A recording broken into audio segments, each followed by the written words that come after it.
앞뒤자 오늘과 인사 나누시겠습니다. 십자가의 주님의 말씀을 기억합시다. 십자가의 주님의 말씀을 기억합시다. 오늘은 예수님께서 십자가 위에서 돌아가신 성금요일입니다. 예수님께서는 히브리 말로 골고다, 라틴어로 갈보리라고 불리는 그 언덕으로 올라가셔서 십자가를 지셨습니다. 그 의미는 해골의 산, 해골이라는 의미를 가진 곳이었습니다. 그곳 가운데서 십자가에 못 박히시면서 7가지의 말을 하셨는데 그것을 가상칠언이라고 이야기합니다. 오늘은 그 말씀들을 통해서 우리가 예수 그리스도의 은혜를 함께 나누기를 원합니다. 첫 번째 말씀은 오늘 본문 가운데 있었던 말씀입니다. 누가복음 23장 34절의 말씀, 우리 함께 읽어보겠습니다. 아버지, 저들을 사하여 주옵소서. 자기들이 하는 것을 알지 못함이니이다. 구약 성경에서는 그 누구도 하나님을 아버지라고 부른 자가 없었습니다. 오직 예수님만이 하나님을 아버지라 부르셨습니다. 그런데 예수님은 우리 모두에게 하나님을 아버지라 부르라 가르쳤습니다. 주기도문을 기억해 보십시오. 마태복음 6장 9절의 말씀 함께 읽겠습니다. 그러므로 너희는 이렇게 기도하라. 하늘에 계신 우리 아버지여, 이름이 거룩히 여김을 받으시오며. 예수님은 하나님이신 아버지께 십자가 위에서 이렇게 말하지 않으셨습니다. 아버지, 보셨지요? 저들이 나를 어떻게 핍박하고 어떻게 모욕하고 어떻게 발가벗겼는지를 다 보셨지요? 아버지, 저들을 그냥 두지 마십시오 라고 말씀하지 않으셨습니다. 정반대의 말씀을 하셨습니다. 예수님께서 그렇게 말씀하신 이유는 이 땅에 오신 이유가 우리의 죄를 용서하여 주시기 위함이셨기 때문입니다. 예수님께서 가늠한 여인이 잡혀왔을 때의 일을 떠올려 보십시오. 요한복음 8장 10절과 11절의 말씀 함께 읽어보겠습니다. 예수께서 일어나사 여자 외에도 아무도 없는 것을 보시고 이르시되 여자여, 너를 고발하는 그들이 어디 있느냐? 너를 정죄한 자가 없느냐? 대답하되 주여, 없나이다. 예수께서 이르시되 나도 너를 정죄하지 아니하노니 가서 다시는 죄를 범하지 말라 하시니라. 죄를 지어 유대율법에 따라 간음하였기에 돌에 맞아 죽을 처지에 있던 여인에게, 그 여인 위에 예수님 평생에 처음, 복음서 가운데 처음 글을 쓰셨습니다. 땅에 어떤 글을 쓰셨는지는 기록되지 않았지만 글을 쓰셨습니다. 그리고 주위에 돌들고 있는 사람들에게 말씀하셨습니다. 너희 중에 죄가 없는 네가 돌을 들어 이 여인을 치라.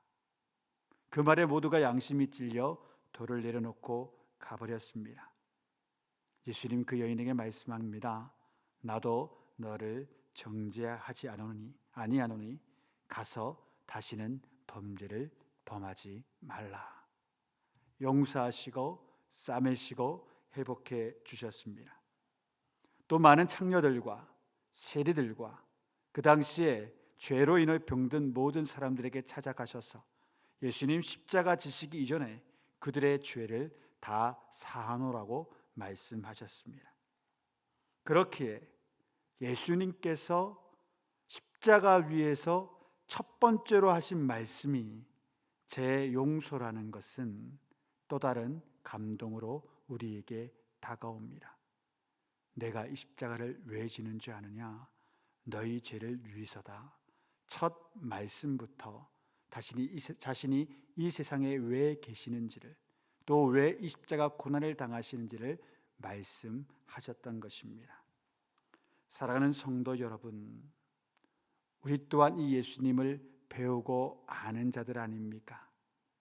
내게 잘못한 이들이 용서를 구할 때 용서하시고, 우리가 판단하건대 저들이 알지 못하여 내게 죄를 짓는 내용이 있다면 예수님처럼 기도해야 됩니다. 아버지, 저들을 용서하여 주옵소서. 자기들이 하는 바를 알지 못함이기 때문입니다 라고 기도해야 됩니다. 오늘 제2연의 말씀, 우편 강도에게 허락하시는 말씀이지요. 누가복음 23장 43절 함께 읽겠습니다. 예수께서 이르시되 내가 진실로 내게 이르노니 오늘 내가 나와 함께 낙원에 있으리라 하시니라. 십자가에 못 박혀 막 올려서 들려지셨을 때 그 좌우에 상징적인 두 죄인이 있었습니다. 그들은 다 강도였고 십자가형에 이를 만큼 그 로마 사회에서 극악한 죄를 지었던 사람들입니다. 그런데 놀랍게도 그 좌편의 강도는 벌을 받는 그 가운데서도, 죽어가는 그 순간에도 자신에 대한 성찰과 반성 혹은 죽음에 대한 두려움도 없습니다. 그냥 악에 바쳐 있습니다. 그래서 십자가 아래의 사람처럼 예수님을 향하여 말합니다. 39절 말씀 함께 읽습니다. 달린 행악자 중 하나는 비방하여 이르되 내가 그리스도가 아니냐 너와 우리를 구원하라 하되, 천금 같은 기회를 놓칩니다. 그가 말한 대로 예수님은 하나님이셨고 그리스도셨습니다. 이제 몇 시간이 지나면 그는 하나님의 심판 보좌 앞에 서는데 이렇게 사람이 어리석기가 그지없습니다. 그러나 우편에 있던 강도는 달랐습니다. 그는 좌편 강도를 나무라고 주님에게 말하였습니다. 42절을 제가 읽겠습니다. 이르되 예수여 당신의 나라에 임하실 때에 나를 기억하소서 하니. 저는 이 십자가 좌우에 서 있는 사람들이 아주 큰 상징성을 띤 그러한 두 세력인 것만 같습니다. 십자가에 달린 것만 빼자면 말입니다. 신학적으로 세상은 하나님을 믿지 않는 죄인들의 공동체로 일컬어집니다. 반면 교회는 하나님을 믿는 죄인들의 공동체입니다. 그리고 그들이 속해 있는, 우리가 속해 있는 이 세상은 죄악의 집합체로서 온갖 고난과 아픔이 난무하는 곳입니다. 하나님을 믿는 죄인들이든 믿지 않던 죄인들이든 이 땅의 고난과 아픔 가운데 그대로 노출되어 있는 것은 똑같습니다. 진정 세상은 죄악과 고난의 덩어리입니다. 오늘 이 시대를 보십시오.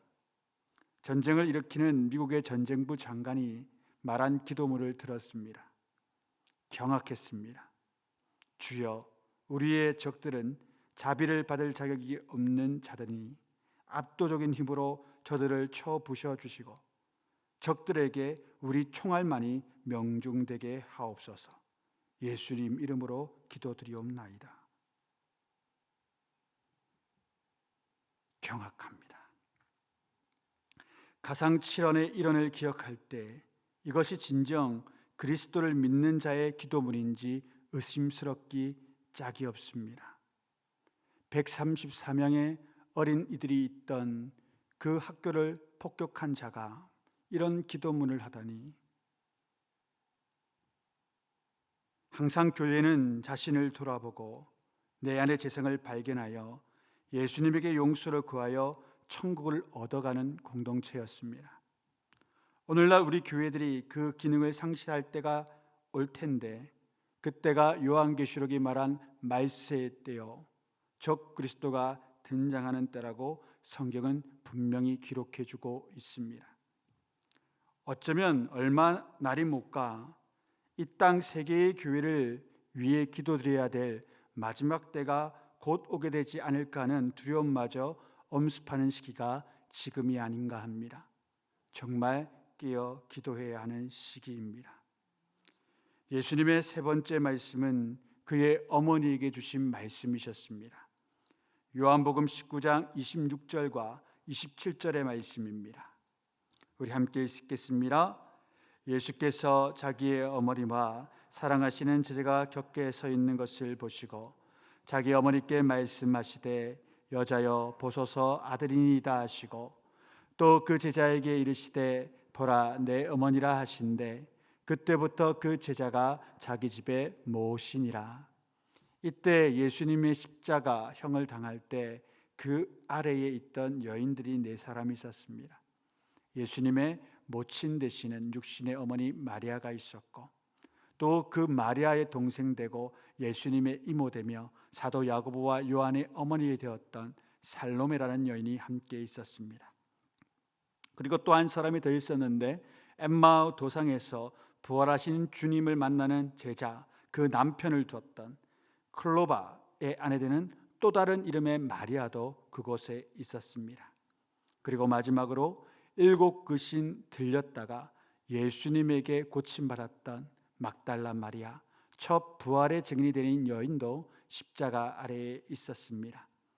간혹 헐리우드 영화에서는 그녀를 가늠한 여인이라든가 향유 옥합에 깨뜨린 여인으로 이렇게 이미지를 더 씌워두지만 성경에는 전혀 그런 말씀이 없습니다. 근거가 없습니다. 그냥 픽션인 겁니다. 가상칠언 제3원의 말씀은 하나님이신 예수님께서 첫째 되는 사람 간의 계명에 대하여 충성하시고 순종하는 모습을 보이시는 말씀입니다. 바로 내 부모를 공경하라라는 말씀입니다. 육신의 아버지 요셉은 이미 하늘나라를 갖고 장자됐던 예수님께서 십자가 위에서 처절히 죽어가시는 모습을 그 어머니가 보고 있었습니다. 여자여 보소서, 이 말은 당대 아람어로 하면 존칭적인 의미였습니다. 우리 시대의 말로 풀이하자면 이렇지요. 마담 보십시오, 당신의 아들입니다. 어머니가 울고 고개를 떨구고 있으니 예수님께서 애써 고개를 들겨 그 어머니에게 말하는 겁니다. 어머니, 저를 좀 보세요. 당신 아들 여기 있습니다. 어머니를 기억하는 겁니다. 그 전 우주적인 구속 사역을 펼치는 그 순간에도 예수님은 그 어머니를 기억합니다.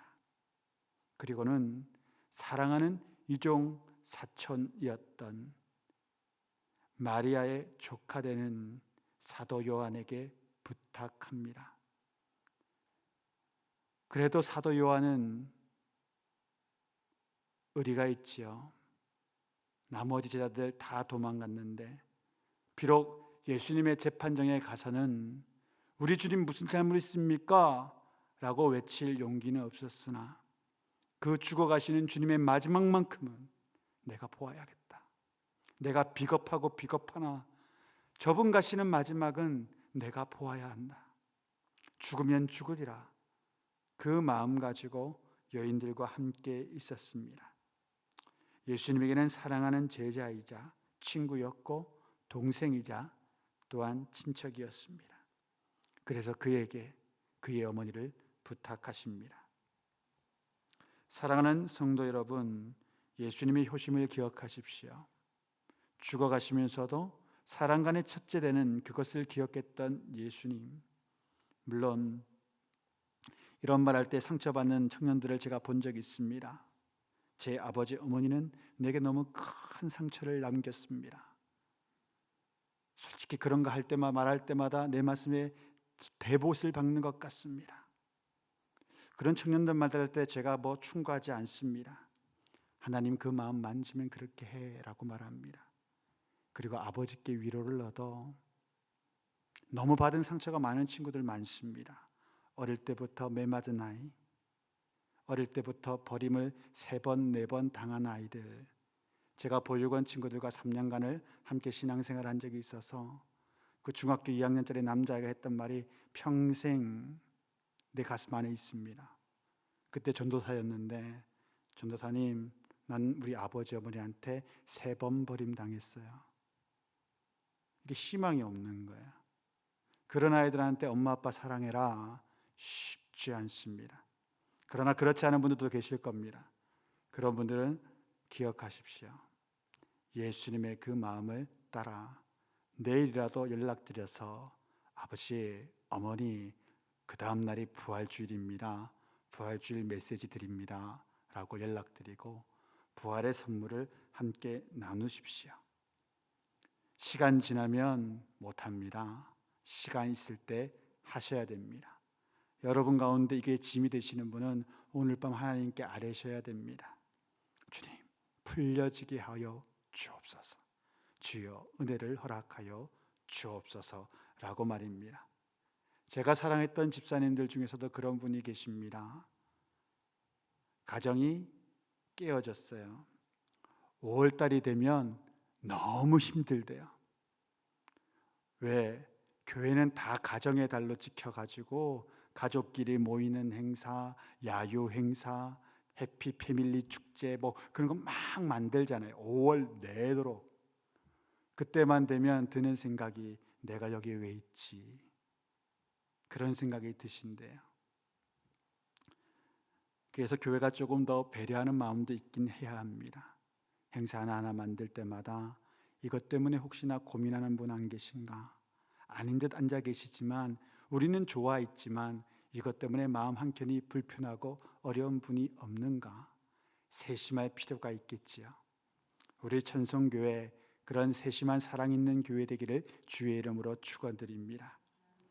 오늘 제 사언의 말씀은 마태복음 27장 46절의 말씀입니다. 함께 읽겠습니다. 제9시쯤에 예수께서 크게 소질러 이르시되 엘리 엘리 라마 사박다니 하시니 이는 곧 나의 하나님 나의 하나님 어찌하여 나를 버리셨나이까 하는 뜻이라. 수요일 오전 시간에도 이 말씀이 거의 주제가 되어 말씀드렸었습니다. 우리 예수님에게 있어서는 그 삶의 전부가 하나님과의 관계셨습니다. 십자가 지는 것도 하나님과의 관계가 있으면 쉬질 수 있고, 너무 어렵고 무서우나 그게 아버지의 뜻이라면 아버지께서 나와 함께 하시기에 질 수 있다 여기셨고 지고 계신 예수님이셨습니다. 그런데 제9시 3시경에 이르러 예수님 깨달으십니다. 아버지가 나를 안 보시는구나. 아버지가 내 소리를 듣지 않으시는구나. 아버지가 지금 여기 아니 계시구나 깨달았습니다. 끝없는 외로움, 그리고 또 다른 절망, 정말 저희가 왜 나를 버리실까 하는 우구심. 그래서 외치십니다. 엘리 엘리 라마 사박다니, 나의 하나님 나의 하나님 어찌하여 나를 버리셨나이까. 십자가 위에서 하나님과의 단절의 고통은 그러한 고통을 우리에게 주시지 않기 위하신 예수님의 순종함이셨습니다. 18세기 초에 활동했던 스코틀랜드의 위대한 설교가 머리 맥체인 목사님의 글을 제가 수요일 날도 읽어드렸는데 혹 못 오신 분들이 계실까 봐 한 번만 더 읽어드리겠습니다. 그분의 설교문의 내용입니다. 이 버리심이 그리스도께서 겪은 지옥입니다. 그리스도께서 당하신 고난은 가늠할 길이 없습니다. 그분은 우리 죄인들을 대신해서 하나님께 버림을 받았습니다. 하지만 우리 모두가 확신하듯 우리는 이제 주님 곁에 있기만 하면 절대 하나님께 버림받지 못하는 존재들이 되었습니다. 엘리 엘리 라마 사박다니는 나를 위한 예수님의 고난입니다. 그분이 담당하신 고난의 바다는 가늠할 길이 진정 없습니다. 왜 버림을 당하셨느냐? 우리 가운데 하나님께 버림이 없게 하기 위하여 그 철저한 고난을 홀로 다 담당하셨던 것입니다. 제 오늘의 말씀은 요한복음 19장 28절의 말씀입니다. 4원부터 7원까지 예수님은 계속하여 하나님 부재를 겪고 계십니다.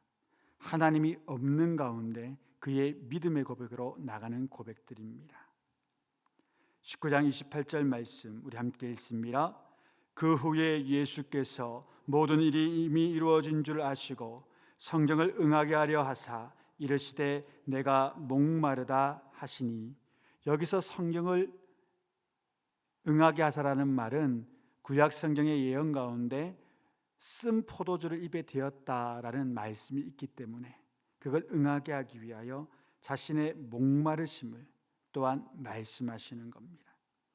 예수님은 신성의 충만함과 인성의 완벽함을 가지고 계시는 신이시자 하나님이시자 인간이셨던 그리스도이셨습니다. 그래서 우리처럼 목마르시고 우리처럼 곤비할 때가 있으시나 죄는 없으셔서 십자가 위에서 우리 대신하여 죽어 주셨던 것입니다. 또한 그에게는 신령한 능력이 있으셨지만 십자가 위에서 신령한 능력을 단 한 차례도 발동하지 않으셨습니다. 인간의 위격, 인간의 몸 그대로 모든 고통을 홀로 다 담당하셨으며 물을 포도주로 만드신 그분께서 목마르실 때 아무 권세도 사용하지 않으시고 내가 목마르다라는 우리와 같은 말을 하셨습니다. 오늘날 많은 사람들이 또한 목말라하며 살아갑니다. 그리고 대부분의 사람들은 그 목마름을 해결하지 못하고 마치 망망대해에서 홀로 있을 때에 물 없을 때에 바닷물을 마셔버리는 정신없는 사람들처럼 성공에 목말라하고 돈에 목말라하고 쾌락과 상대방의 인정에 목말라하며 살아갑니다. 그것들은 다 바닷물들입니다. 마시면 마실수록 우리를 더 갈증나게 만들고 결국에는 염분 쇼크로 인해 우리를 죽게 만드는 바닷물들입니다. 예수님께서는 우리의 생리적 목마름을 다 알고 계셨습니다. 그래서 주기도문 가운데 하나님께 구하라 이르셨습니다. 오늘도 일용할 양식을 주시옵고. 그거 기도하면 하루하루 살아갈 능력을 주신다는 겁니다. 예수님 이것은 확실한 축복으로 우리에게 주셨습니다. 너희가 매일매일 쓸 것을 구해라. 내 하나님이 반드시 주신다.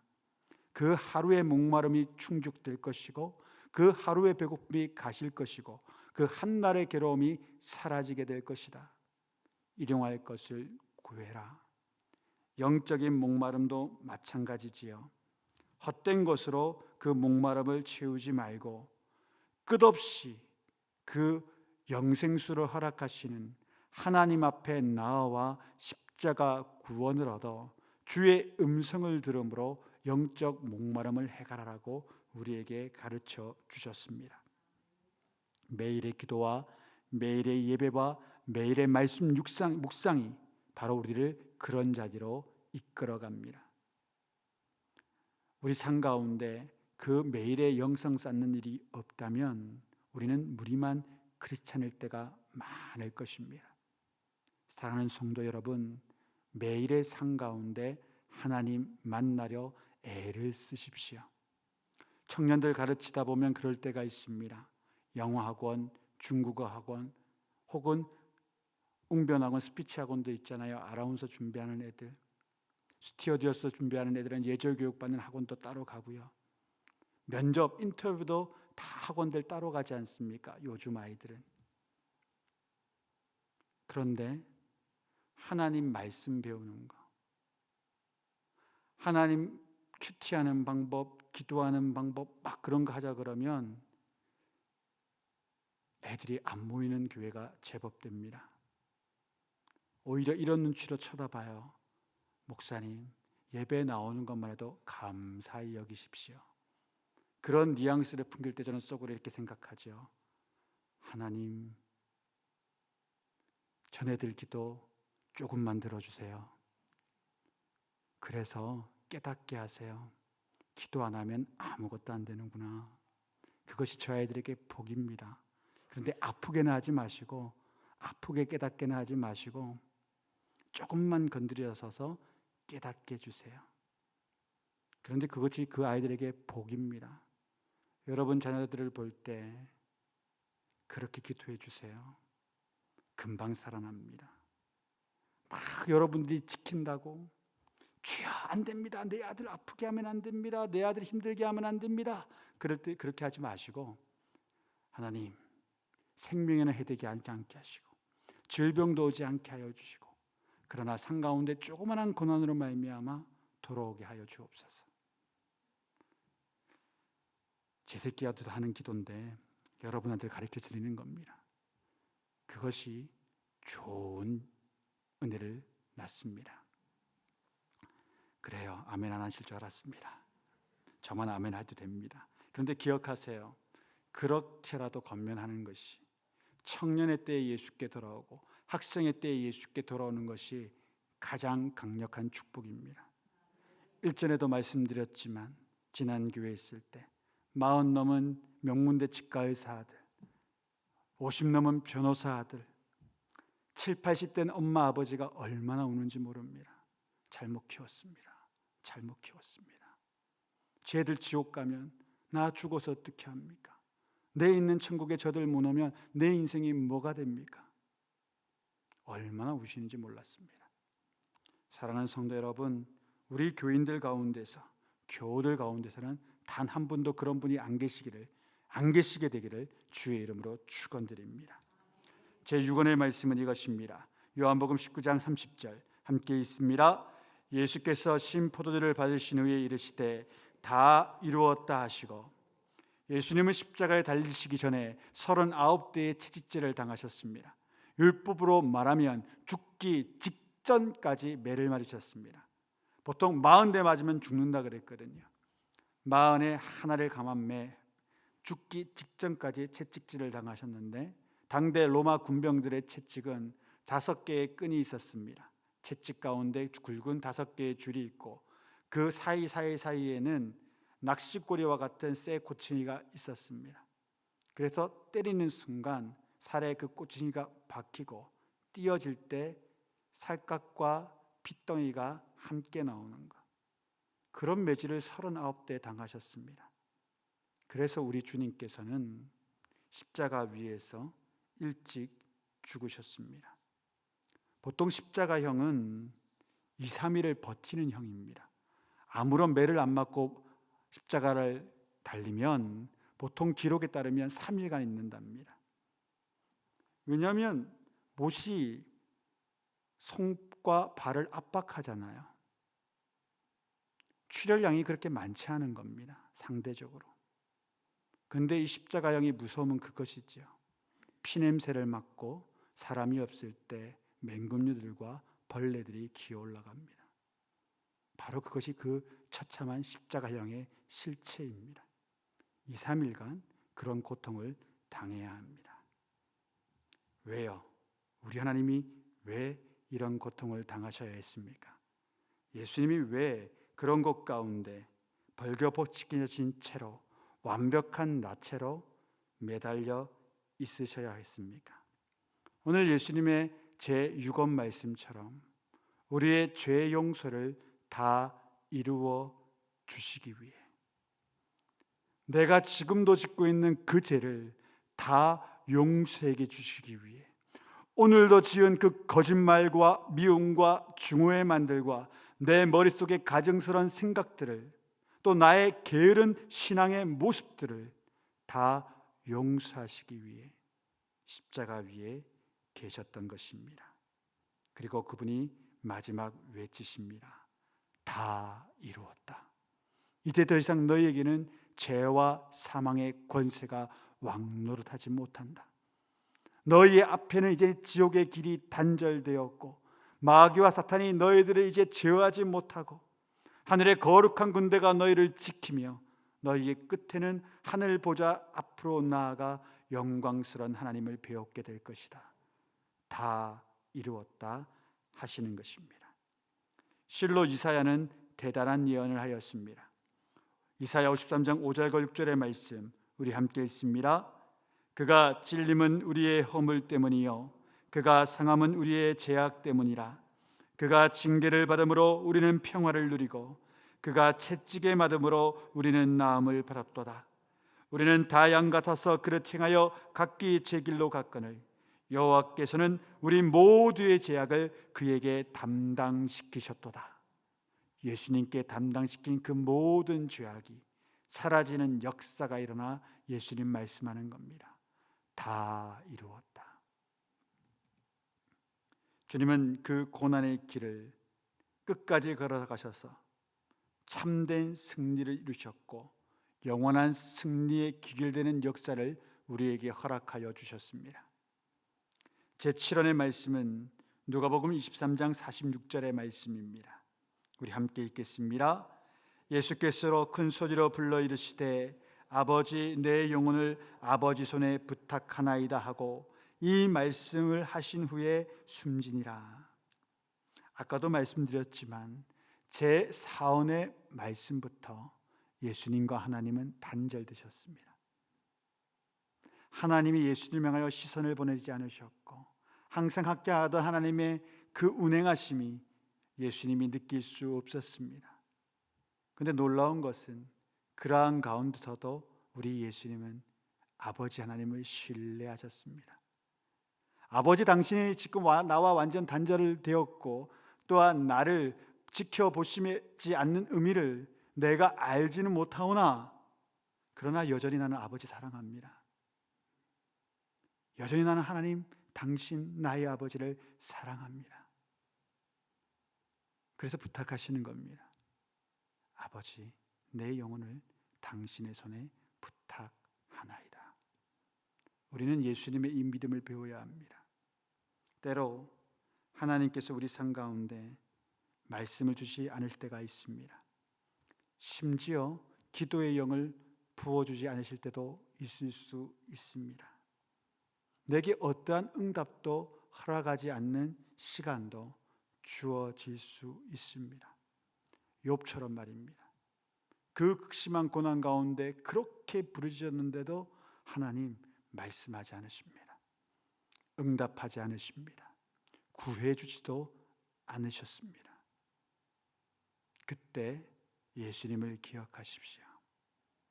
끝없는 하나님을 향한 신뢰로 그 마지막 순간에도 거룩한 믿음으로 내 영혼을 아버지께 부탁했던 예수님을 기억하십시오. 그리스도인의 궁극적인 삶의 목적은 이 예수님처럼 믿고 예수님처럼 삶을 살아가는 일에 있습니다. 예수 믿어 복받고 예수 믿어 잘되고 예수 믿어 행복하게 사는 것, 그게 우리의 인생의 목적이라면 그 목적 때문에 우리는 타락하게 됩니다. 목적은 똑발라야 돼요. 행복이 중요하나 우리의 목적은 이거예요. 예수님처럼 믿음 생활하고 예수님의 성품으로 이 세상을 살아가는 게 우리들의 목적이 되어야 됩니다. 그 목적이 있을 때 우리 뒤에 표어처럼 하나님께서 행복하신 교회, 성도가 행복한 교회, 그 행복으로 세상을 행복해 하는 교회가 될 수 있는 겁니다. 그런데 반대로 저것이 목적이 되어버리면 어느 순간 저것을 이루는 착각을 가질 수 있을지는 모르나 행복이 목적이라면 말입니다. 종국에는 그것 때문에 타락합니다. 목적이 발라야 하죠. 예수님처럼 믿는 것, 예수님처럼 살아가는 것, 그게 그리스도인의 유일무이한 목적이 되어야 할 줄로 믿습니다. 바울은 이렇게 고백했습니다. 갈라디아서 2장 20절입니다. 정말로 그 목적에 합당한 말씀이지요. 우리 함께 읽겠습니다. 내가 그리스도와 함께 십자가에 못 박혔나니 그런즉 이제는 내가 사는 것이 아니요 오직 내 안에 그리스도께서 사시는 것이라. 이제 내가 육체 가운데 사는 것은 나를 사랑하사 나를 위하여 자기 자신을 버리신 하나님의 아들을 믿는 믿음 안에서 사는 것이라. 아멘. 내 안에 사는 그 그리스도로 내 삶을 살아내는 거룩한 저와 여러분의 삶이 될 수 있기를 주의 이름으로 축원드립니다.